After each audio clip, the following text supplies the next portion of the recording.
Hello everyone. We are here with your chapter 10 that is cell cycle and cell division. I hopefully सब chapter पढ़ के आए होंगे so we can start with it, right? So before starting let's go with it कि cell cycle है क्या, cell division क्या है, ठीक है? तो ये chapter उसी के मतलब आसपास ही revolve कर रहा है, fine? तो जब हम cell cycle and cell division की बात करते हैं, ठीक है, दैट इज़ वेरी इंपॉर्टेंट कि व्हाट इट इज़, है ना? अगर हमें ये क्लियर होगा then it will be more easier for us to understand, ठीक है? So let me give you a brief about it. Okay, अब हम cell cycle and cell division की बात करते हैं, ठीक है? तो सेल साइकिल क्या है?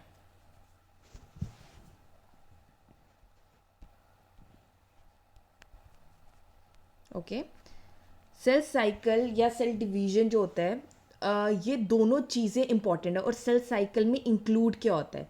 सेल साइकिल में तीन चीज़ें इंक्लूड होती हैं, ठीक है? जो बेसिकली एक सेल साइकिल में क्या चीज़ें होती हैं है क्या? एक साइकिल जिसमें अलग अलग चीज़ें एक सेल के रिलेटेड हो रही हैं, है ना? एक होता है सेल ग्रोथ, ठीक है? डीएनए रेप्लिकेट होता है यहाँ पर, फाइन. और सेल डिवीजन टेक प्लेस करती है. तो तीन चीज़ें जो बनाती हैं सेल साइकिल में, दैट इज सेल ग्रोथ होना, डीएनए को रेप्लिकेट करना और सेल डिवीजन होना. ओके, अब ये जो सेल डिवीजन है ये क्यों एसेंशियल है, क्यों रिक्वायर्ड है? कि ग्रोथ हो सके, रिपेयरिंग हो सके और रिप्रोडक्शन हो सके, फाइन. तो हम सेल डिवीजन इसके लिए होते हैं. समझ गए? ये था तुम्हारा मेन सेल साइकिल के बारे में.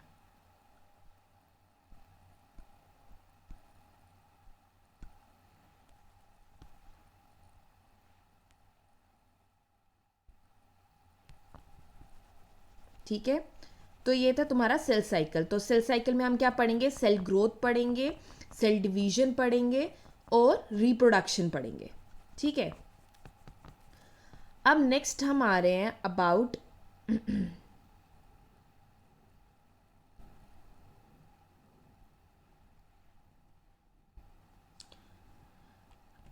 अब ड्यूरेशन क्या होती है सेल साइकिल की? जब ड्यूरेशन की बात कर रहे हैं तो सेल साइकिल की ड्यूरेशन कितनी है? ओके, तो हर एक ऑर्गेनिज्म में ये डिफरेंट होती है.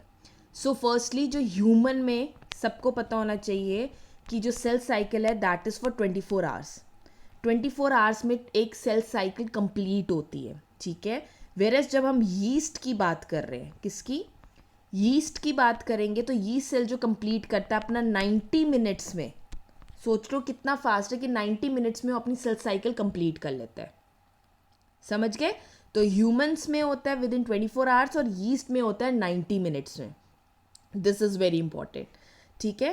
कुछ और चीज़ें जैसे आपको पता होनी चाहिए सेल साइकिल के बारे में, दैट इज़ ये डिवाइडेड है दो चीज़ों में. किस में डिवाइडेड है?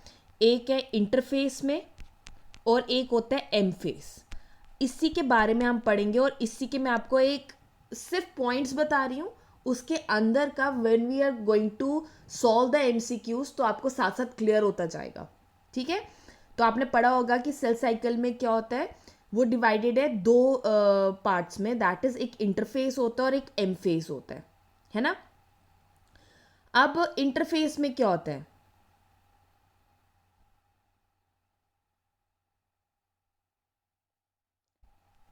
इंटरफेस में होता है तुम्हारा,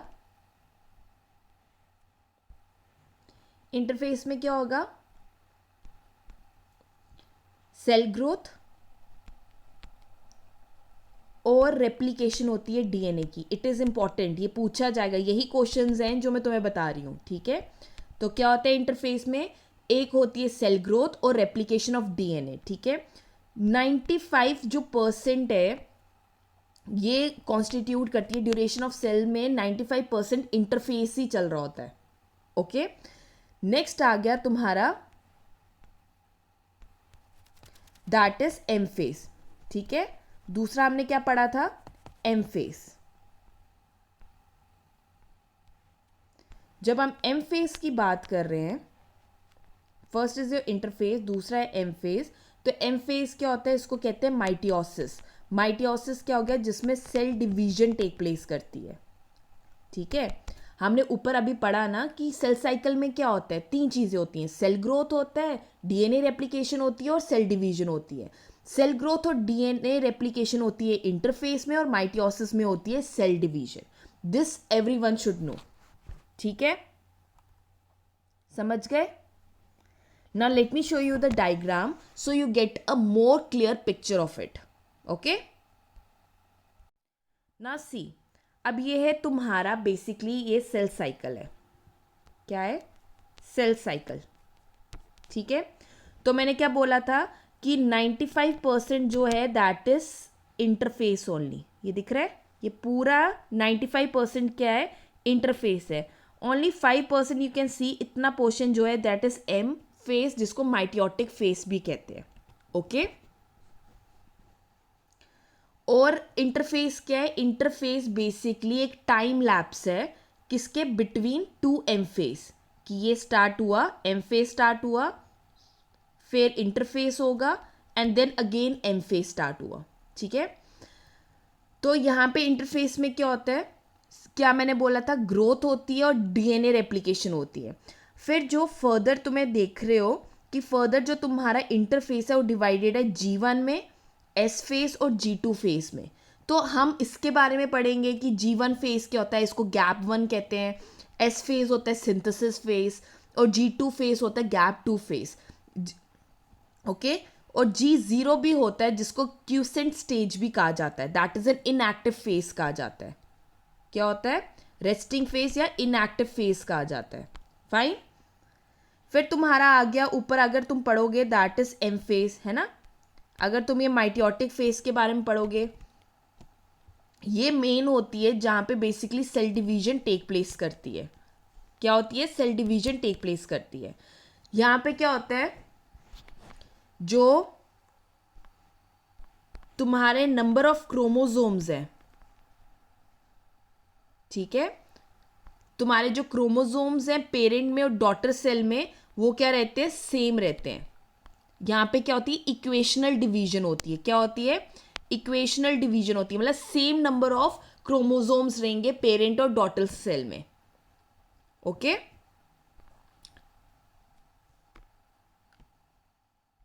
समझ गए।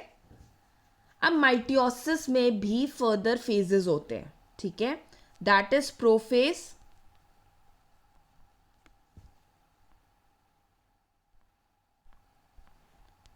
प्रोफेज के बाद आ गया मेटाफेज, एनाफेज और टीलोफेज। देखो ये चीजें तुम्हें पता होनी चाहिए, ठीक है, जो मैंने अभी बताया फेजेस, ये पूछे जा सकते हैं, फाइन। और प्रोफेज में क्या होता है, मेटाफेज में क्या होता है, एनाफेज, टीलोफेज में क्या होता है, this is only the things we are going to discuss. ये है तुम्हारी cell cycle and cell division. I hope I am clear, है ना। तो चलिए अब हम एमसीक्यूज की तरफ बढ़ते हैं and let's start with it. पहले क्वेश्चन की तरफ चलेंगे, ओके।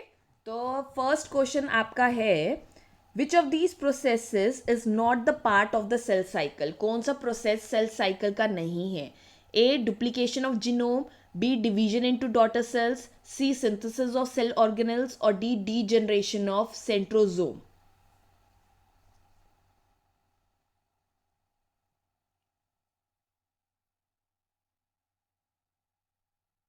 ओके तो सेल साइकिल में क्या नहीं होता, अगर आपके इसके फेजेस पढ़े होंगे तो आपको पता होगा कि ये कुछ ना कुछ पार्ट्स किसी ना किसी फेज में हो रहे हैं। तो डुप्लीकेशन ऑफ जीनोम तो होता है, ठीक है। फिर डिवीजन भी होती है डॉटर सेल्स की, डिवीजन होती है ना, जो पेरेंट सेल्स है इनटू 2 डॉटर सेल्स बनाता है, ठीक है। सिंथेसिस होती है सेल ऑर्गेनेल्स की फॉर द डॉटर सेल्स के लिए। बट जो सेंट्रोजोम है वो डीजनरेट नहीं होता, तो D is your correct answer. तो सेल साइकिल का कौन सा पार्ट नहीं है, degeneration of centrosome, okay. चले next, which of these is a correct order of the events in the cell cycle? Cell cycle में एक इवेंट है, अभी हमने पढ़ा, तो आपको बताना है कौन सा है। पहले G1 फेस आता है, then G2, then S phase and then M, या G1 G2 then M and S, फिर G1 S G2 M and S M G1 G2. तो you have to tell us.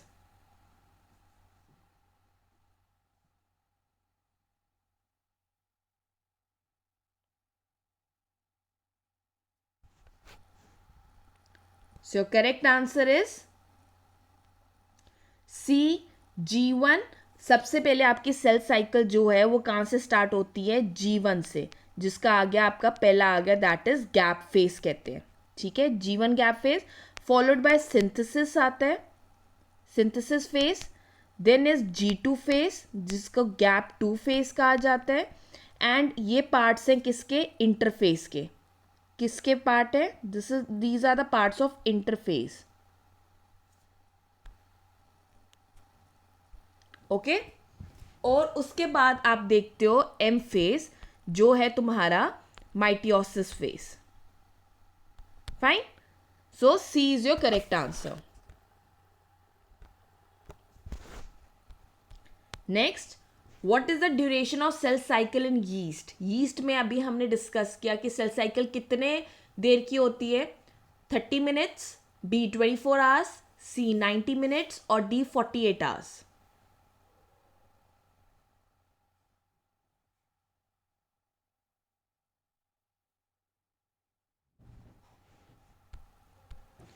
So your correct answer is C 90 minutes.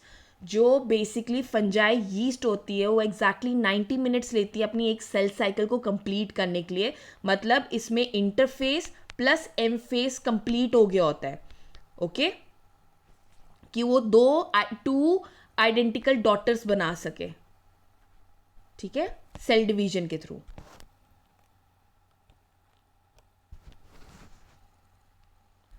Next, the period between two M phases is called as A interphase, B prophase, C prometaphase or D telophase.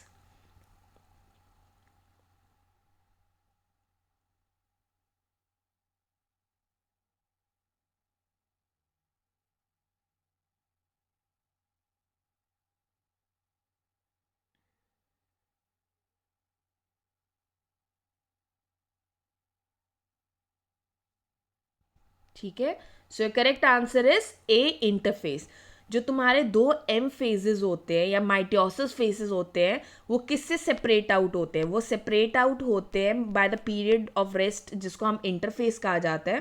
ठीक है, ये कौन सा phase है जिसमें जो daughter cells newly form होते हैं. ठीक है, और क्या होता है यहाँ पे? ग्रोथ होती है और सिंथेसाइज टेक प्लेस करता है सेलुलर मटेरियल का. ओके, चले next. How much time of the entire cell cycle is occupied by interphase? Interphase कितना ऑक्यूपाई करता है एंटायर सेल साइकिल का टाइम? A 75%, B 95%, C 50% और D 80%.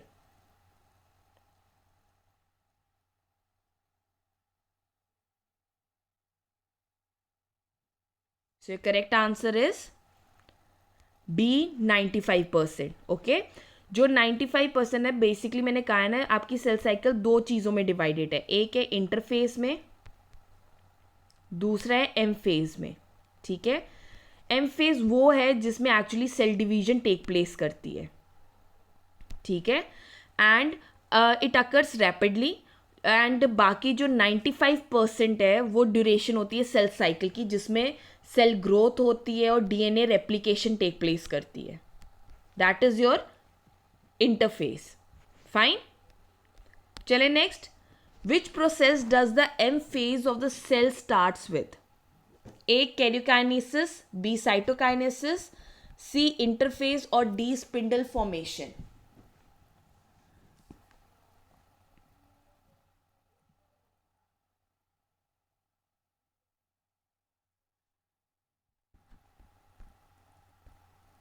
So what is your correct answer? तो आपका M phase किससे शुरू होता है?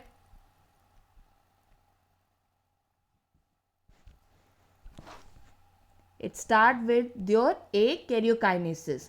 कैरियोकाइनेसिस क्या होता है? बेसिकली होती है न्यूक्लियर डिवीजन. ये पता होना चाहिए. ये स्टार्ट होती है न्यूक्लियर डिवीजन से, फॉलोड बाय साइटोकाइनेसिस जो होती है डिवीजन ऑफ साइटोप्लाज्म. क्या होती है?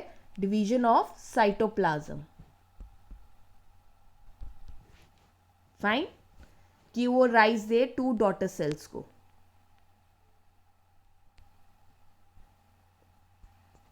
समझ गए? चले next. In which phase of the cell cycle does DNA replication take place? DNA replication कौन से फेज में टेक प्लेस करती है? ए anaphase, B metaphase, C prophase और डी इंटरफेज. यह हमने अभी पढ़ा है. ठीक है.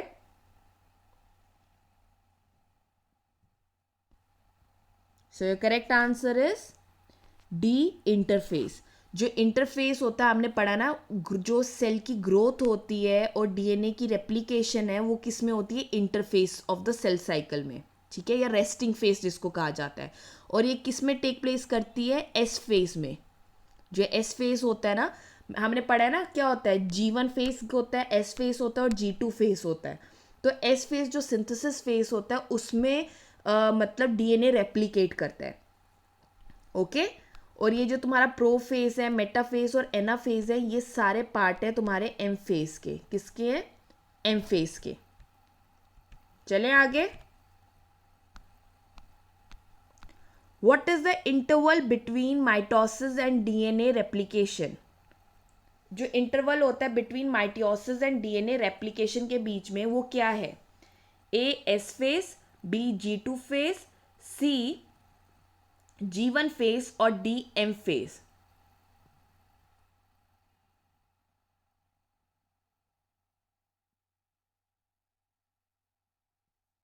सो correct answer is C G1 phase. अगर तुमने डायग्राम देखी होगी तो मैंने कहा था कि इतना पार्ट जो है तुम्हारा माइटोसिस है पूरा इंटरफेस है. तो पहले क्या आता है? G1 आता है, देन सिंथेसिस फेज आता है, एंड देन G2 फेज आता है. राइट. तो हमने कहा माइटोसिस और डीएनए रेप्लिकेशन के बीच में कौन सा इंटरवल होता है या कौन सा फेज होता है? तो माइटोसिस और डीएनए रेप्लिकेशन किस में टेक प्लेस करती है? एस फेज में. तो बीच में कौन सा आ गया? G1 phase. So G1 phase is your correct answer. ठीक है. चले next. During S phase of the cell cycle the amount of DNA triples, B remains the same, C quadruples और डी डबल्स. जो एस फेज होता है cell cycle का, उसमें DNA क्या होता है? मैंने कहा ना डीएनए इसमें सिंथेसाइज किया जाता है एस फेज में. तो क्या होता है इसमें? ट्रिपल होगा, सेम रहेगा, क्वाड्रिपल हो जाएगा या डबल हो जाएगा? सो correct answer is D doubles. तो डीएनए जो जब इसमें सिंथेसाइज होता है या उसकी रेप्लिकेशन टेक प्लेस करती है, दिस इज बिकॉज क्योंकि जो सेल है ना वो स्प्लिट करता है 2 डॉटर सेल्स में, है ना. तो 2 डॉटर सेल्स बन गई जिसमें क्या होता है? इक्वल अमाउंट ऑफ डीएनए होता है. क्या होता है? इक्वल अमाउंट ऑफ डीएनए होता है. तो अमाउंट ऑफ डीएनए क्या हो जाएगा? डबल हो जाएगा. फाइन. चले next. In which phase of the cell cycle does centriole duplication take place? किस फेज में सेल साइकिल की सेंट्रियोल की डुप्लीकेशन टेक प्लेस करती है? A S phase, B G2, C G1 और D G0 phase.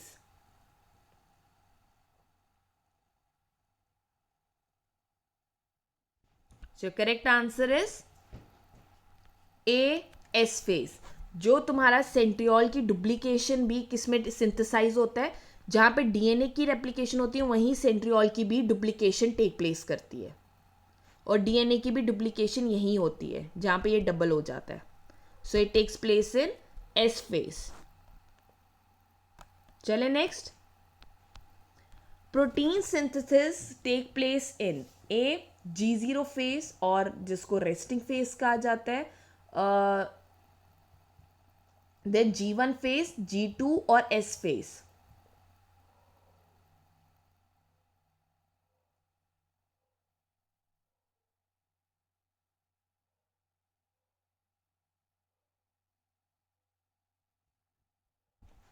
So correct answer is G2 phase. G2 phase में तुम्हारी protein की सिंथेसिस टेक प्लेस करती है. मैंने कहा है तुम्हें इन सब फेजेस जो आप पढ़ रहे हो माइटोसिस में, सेल ग्रोथ या डीएनए रेप्लिकेशन का, तुम्हें पता होना चाहिए इसके मेन पॉइंट्स कि क्या क्या किस में सिंथेसाइज होता है, क्या बन रहा है क्या नहीं बन रहा.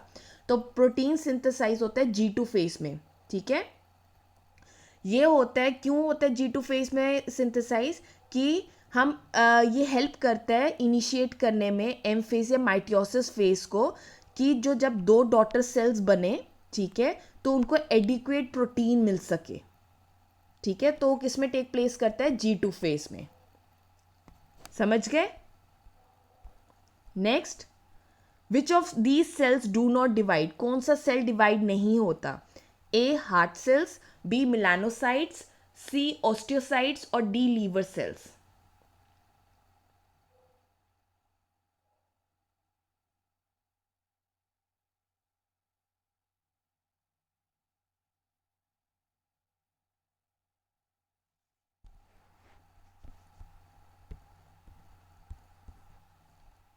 So what is your correct answer? Your correct answer is A heart cells. कौन से सेल्स डिवाइड नहीं करते, जो मिलानोसाइट्स हैं, ओस्टियोसाइट्स हैं, लीवर सेल, इनके सेल्स सबके डिवाइड होते हैं.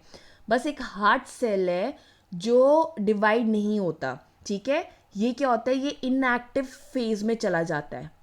किस फेज में चला जाता है, इनएक्टिव फेज में चला जाता है, जिसको क्या बोला जाता है, G0 और क्यूसेंट स्टेज बोला जाता है. ओके, समझ गए. चले next. In which of these animals does a haploid cell divide mitotically. कौन सा एक हेप्लॉइड सेल है जो डिवाइड करता है mitotically. A humans, B male honey bees, C female honey bees और D rats.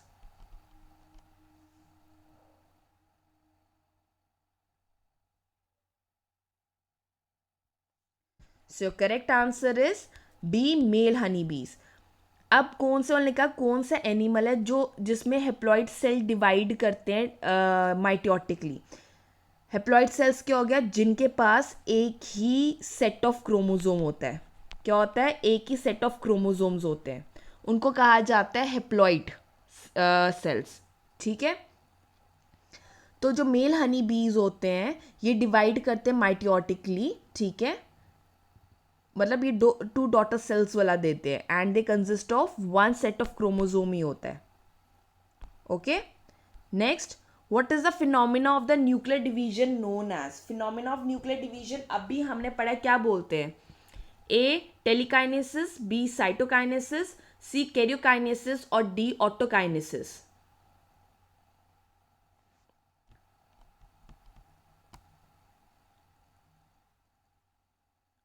So correct answer is C karyokinesis. तो nuclear division को बोलते हैं कैरियोकाइनेसिस, है ना. और जब सेल की डिवीजन होती है तो उसको क्या बोला जाता है, साइटोकाइनेसिस. ये हमने पढ़ा ना, nuclear division is followed by cell division. Okay, समझ गए. चले next.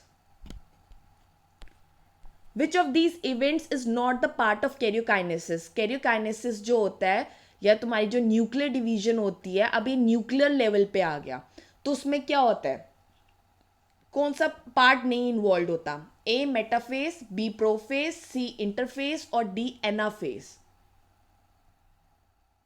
So your correct answer is C interphase. जो मेटाफेज है, प्रोफेज है और एनाफेज है, राइट, ये जो होते हैं ये सारे पार्ट्स हैं तुम्हारे कैरियोकाइनेसिस के. किसके हैं, कैरियोकाइनेसिस, या जिसको हम कहते हैं न्यूक्लियर डिवीजन के. ठीक है, इंटरफेज जो है जिसमें आपके बाकी फेजेस होते हैं, है ना, आपने पढ़ा है ना, वो रेस्टिंग पीरियड होता है, वो पार्ट नहीं होता, that is not the part of the karyokinesis. Fine, so C is your correct answer. Okay, चले next. In which phase is chromosome condensation initiate. किस में होती है क्रोमोजोम का जो कंडेंस होना, मतलब श्रिंक होने लगता है, कंडेंस होने लगता है, वो किस में होता है? ए प्रोफेज में, बी मेटाफेज, सी एनाफेज और डी टेलोफेज।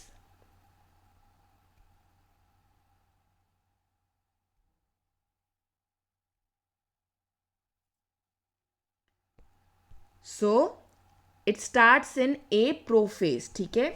जो कंडेंसेशन होती है क्रोमोसोम की, वो कहाँ टेक प्लेस करती है? M phase of the cell cycle में, ठीक है। ये मार्क करता है सेल डिवीजन, कि सेल डिवीजन स्टार्ट हो चुकी है, ठीक है। और ये first stage of M phase, that is prophase में टेक प्लेस करता है। ओके, चले next. What happens to the chromosome during chromatin condensation? तो क्रोमोसोम को क्या होता है? अब क्रोमोसोम की कंडेंसेशन इनिशिएट होती है प्रोफेज में, पर क्रोमैटिन की कंडेंसेशन में क्या होता है? मतलब क्रोमोसोम क्या होगा? टैंगल्ड हो जाएगा, it becomes detangled, it undergoes temporary denaturation और इट अंडरगोज इनएक्टिवेशन।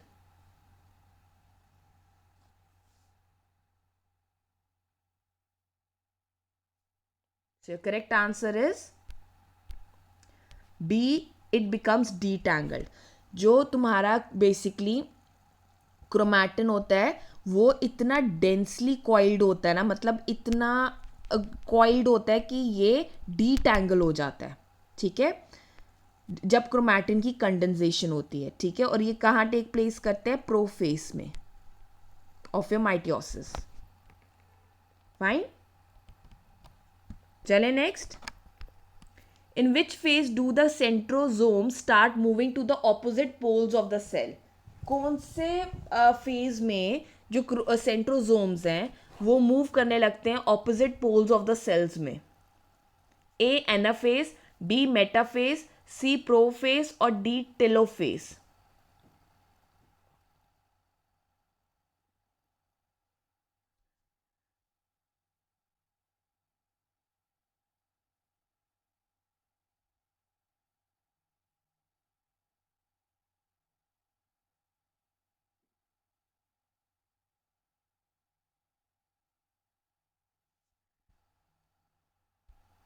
जो correct answer is C prophase, ठीक है। जो सेंट्रोजोम होता है ना वो कहाँ लोकेटेड होता है? वो outside the nucleus he present होता है, ठीक है। तो क्या होता है इस एस फेज के टाइम? एस फेज में ये क्या होता है? रेप्लिकेट हो जाता है सेंट्रोजोम, ठीक है। और जब ये एस फेज, जब ये एम फेज में होता है ड्यूरिंग प्रो फेज या एम फेज या माइटोसिस फेज के टाइम, ये ना ऑपोजिट एंड में जाना शुरू कर देता है। Okay, next. Which of the structures is the site of attachment of chromatids? A centromere, B aster, C kinetochore और डी सेंट्रोजोम। क्रोमैटिड्स कहाँ अटैच होते हैं?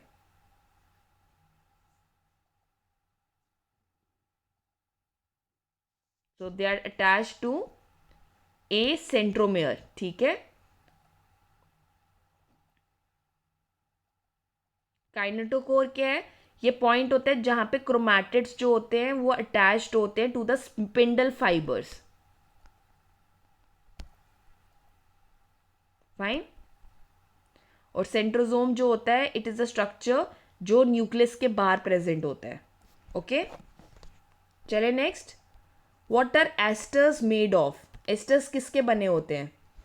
A collagen, B intermediate filament, C actin fibres और D microtubules.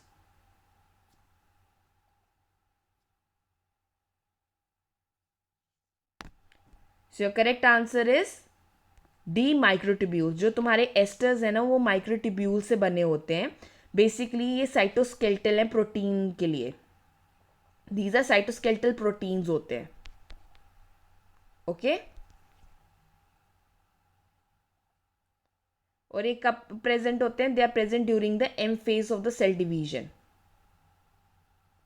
ठीक है। Now let me show you the diagram जिसमें तुम्हारा mitosis की प्रोफेज एनाफेज, उसमें मेन में मैं तुम्हें पिक्चर दिखा देती हूँ that you get a picture और क्लैरिटी अबाउट इट कि क्या होता है उसमें, ठीक है। Okay, let's start with your, पहले तुम्हारी जो सेल साइकिल होती है उसमें मैंने तुम्हें क्या बताया कि तुम्हारी जो सेल साइकिल है उसमें क्या होता है, फेजेस क्या होते हैं, दैट इज़ G1, S और G2 फेजेस है ना। तो मैं बस मेन पॉइंट्स तुम्हें बता देती हूँ कि आपको पता होना चाहिए। अब मैंने क्या कहा था, ये क्या है, सारे इन्वॉल्व करते हैं, ये क्या है, सारे इंटरफेसेस है। माइटियोसिस तुम्हारा M फेज है। इंटरफेस में तुम्हारा आता है G1, S and G2 phase, ठीक है। अब G1 फेज क्या है, यहाँ पे क्या होता है, मैंने क्या बोला था, सेल ग्रोथ है ना, और क्या होता है, डीएनए रेप्लिकेशन टेक प्लेस करती है। दो चीज़ें, सेल डिवीजन होती है तुम्हारे एम फेस में, जिसको साइटोकाइनेसिस भी कहा गया है ना।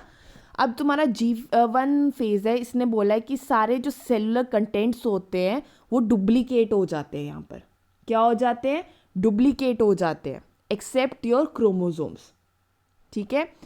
एस फेज मैंने तुम्हें कहा ना, यहाँ पे क्या होता है, डीएनए रेप्लिकेशन टेक प्लेस करती है, ठीक है, या सिंथेसाइज होता है। अब इसमें क्या होता है कि इसमें क्या होता है, जो सारे क्रोमोसोम्स होते हैं ना वो डुप्लीकेट हो जाते हैं। मतलब हर एक जो क्रोमोसोम है, अब उसमें क्या होगा, 2 सिस्टर क्रोमैटिड्स हो जाते हैं। क्या हो जाते हैं, 2 सिस्टर क्रोमैटिड्स प्रेजेंट होंगे अब, ठीक है। फिर आ गया G2 फेज, ठीक है। जो भी चेंजेस रिक्वायर्ड है साइटोप्लाज्मिक मटेरियल के लिए, जो माइटियोसिस या साइटोकाइनेसिस प्रोसेस के लिए रिक्वायर्ड है, वो मेटाबॉलिक चेंजेस G2 फेज में टेक प्लेस करते हैं। मतलब यहाँ पे डबल चेक किया जाता है कि क्रोमोसोम डुप्लीकेट हो गया है, कोई एरर तो नहीं आया और कोई रिपेयर्स तो नहीं करने, ठीक है। जो भी पीरियड माइटियोसिस के बीच में होता है उसको क्या बोला जाता है, इसको बोला जाता है पूरे को इंटरफेस। ये समझ आ गया, मेन पॉइंट्स पता चल गए कि क्या है, गॉट इट। अब चलें, now will learn about your further, that is M phase, ठीक है। अब एम फेज जिसको हम माइटियोसिस भी कहते हैं, जो माइटियोसिस है बेसिकली ये क्या करता है, यहाँ पे सेल डिवीजन होती है, जो क्या करता है, 2 डॉटर सेल्स प्रोड्यूस करता है। क्या प्रोड्यूस करता है, 2 डॉटर सेल्स, ठीक है, जिनमें सेम जेनेटिक कंपोनेंट होता है जैसे पेरेंट सेल के पास होगा, ठीक है। अब जो भी क्रोमोसोम है ना, जो भी क्रोमोसोम जो डुप्लीकेट हुआ है ड्यूरिंग योर एस फेज, ठीक है। अब एस फेज में देखो, जो भी एस फेज में जो भी तुम्हारा क्रोमोसोम रेप्लिकेट हुआ है, ठीक है, उसको इस तरह डिवाइड किया जाता है कि वो इंश्योर करते हैं कि जो भी डॉटर सेल बने, है ना, जो भी डॉटर सेल रिसीव करे वो कॉपी हो हर एक क्रोमोसोम का, ठीक है। और मैंने तुम्हें बताया यीस्ट में ये 90 मिनट्स लेता है और किसी में इट इज़ टेकिंग अराउंड कितना, दैट इज 24 आवर्स जैसे ह्यूमंस में होता है, ओके, ठीक है। जो तुम्हारा माइटियोसिस है बेसिकली कॉन्टिन्यूस प्रोसेस है, ठीक है, बट ये जो है स्टार्ट होता है तुम्हारे प्रोफेज से, then it goes for prometaphase, metaphase, anaphase and telophase, and then it comes to your cytokinesis. पर इसमें 5 स्टेजेस होती है तुम्हारे माइटियोसिस में, ठीक है, जिसको हम कैरियोकाइनेसिस भी कहते हैं, और साइटोकाइनेसिस तुम्हारा होगा फर्दर, ठीक है। अब क्या होता है, मैंने कहा ना एक कॉन्टिन्यूशन प्रोसेस है, ठीक है। अब G2 फेज में क्या हो रहा है, अब डायग्राम समझते जाना so that it becomes easy for you. Firstly क्या हुआ, G2 फेज में ये तुम्हारे सिस्टर क्रोमैटिड्स हैं, ठीक है, बीच में सेंटर देख रहे हो, ये क्रोमोसोम है, ये सेंट्रोमेयर है, ठीक है, और ये क्या लूजली कॉइल्ड है, रेप्लिकेटेड क्रोमोसोम्स हैं, ठीक है। अब क्या होता है प्रोफेज में, देखते जाओ। प्रोफेज में क्या हुआ कि स्पिंडल फाइबर्स आ गए, ये देख रहे हो, just let me gate pink colour, ये देख रहे हो, इसमें आ गए स्पिंडल फाइबर्स। ये देखो न्यूक्लियर मेम्ब्रेन है, वो भी ब्रेक डाउन होना शुरू हो गया, ठीक है, और क्रोमोसोम क्या हो गया, कंडेंस होना शुरू हो गया। ये देख रहे हो क्रोमोसोम कंडेंस हो रहा है, ये प्रोफेज में होता है, ठीक है। नेक्स्ट आया प्रोमेटाफेज। प्रोमेटाफेज में क्या हुआ कि जो तुम्हारे स्पिंडल फाइबर्स होते हैं वो अब अटैच होने लगते हैं क्रोमोसोम के साथ। ये स्पिंडल फाइबर्स पहले न्यूक्लियस के बाद थे, न्यूक्लियर मेम्ब्रेन के बाहर थे, अब वो टूटा मेम्ब्रेन तो ये अटैच होने लगे क्रोमोसोम के साथ और क्रोमोसोम और कंडेंस हो रहा है, ठीक है। नेक्स्ट आया मेटाफेज। मेटाफेज में क्या हुआ, जो अब क्रोमोसोम है वो अलाइन हो जाएंगे, ये दिख रहा है अलाइन हो गया ऑन द इक्वेटर बेसिस पे, ठीक है। फिर आया तुम्हारा एनाफेज। अब जो है सेंट्रोमेयर्स भी डिवाइड हो जाएंगे, मतलब ये दोनों, पहले तुम्हारा ये जुड़ा हुआ था टू क्रोमैटिड्स से, जो जुड़े हुए थे, ये पेयर था, सिस्टर क्रोमैटिड्स थे। अब ये क्या हो गया, ये अलग हो गया और वो भी अलग हो गया, ये देख रहे हो, ये अलग हो गए, सेंट्रोमेयर्स डिवाइड हो गए और सिस्टर क्रोमैटिड्स जो होते हैं वो क्या हो गया, ऑपोजिट पोल में जा रहे हैं, एक इधर जा रहा है ब्लू और रेड और ये भी इधर आ रहा है, मतलब इस पोल की तरफ जा रहा है, ठीक है। ये आ गया तुम्हारे एनाफेज में होता है। टीलोफेज में क्या होता है, न्यूक्लियर मेम्ब्रेन वापस बन जाता है, क्रोमोसोम जो होता है डीकंडेंस हो जाता है और जो स्पिंडल फाइबर्स हैं वो डिसअपियर हो जाएंगे तुम्हारे टेलोफेज में, ठीक है। नेक्स्ट क्या हो रहा है, नेक्स्ट होता है कि साइटोकाइनेसिस। ये हो गया तुम्हारे न्यूक्लियर डिवीजन में, ये सब कुछ न्यूक्लियस में हो रहा था। साइटोप्लाज्म में क्या होगा कि साइटोप्लाज्म डिवाइड कर जाएगा, ये देख रहे हो एक ही साइटोप्लाज्म था, अब साइटोप्लाज्म डिवाइड हो गया, ठीक है। अब जो पेरेंट सेल है वो क्या बन जाते हैं, वो फॉर्म करते हैं टू डॉटर सेल्स जिसमें आइडेंटिकल जेनेटिक इंफॉर्मेशन होगी, ये टेक प्लेस करता है इन योर साइटोकाइनेसिस प्रोसेस, समझे। So this is whole of the thing जो तुम्हारे फेजेस में टेक प्लेस करता है, यही चीज तुम्हें याद रखनी है और इसी के रिलेटेड तुम्हारे क्वेश्चंस घूमेंगे। Hope I am clear. This is the best diagram जिसमें तुम याद रख सकते हो, फाइन। सो हमने 20 क्वेश्चंस डिस्कस कर लिए हैं। Hopefully in your next lecture will complete your chapter, will try it कि हम सारे MCQs डिस्कस कर लें। All the very best. Please in questions को, इन डायग्राम्स को अच्छे से पढ़ें सो दैट आप अच्छे से पढ़ के आएंगे तो it will be good for you, okay, it will be good for you. और हमारे लिए भी अच्छा रहेगा कि हम इसको आप अच्छे से सॉल्व कर सकेंगे, ठीक है। All the very best, have a nice day, will meet you in the next lecture, bye, take care.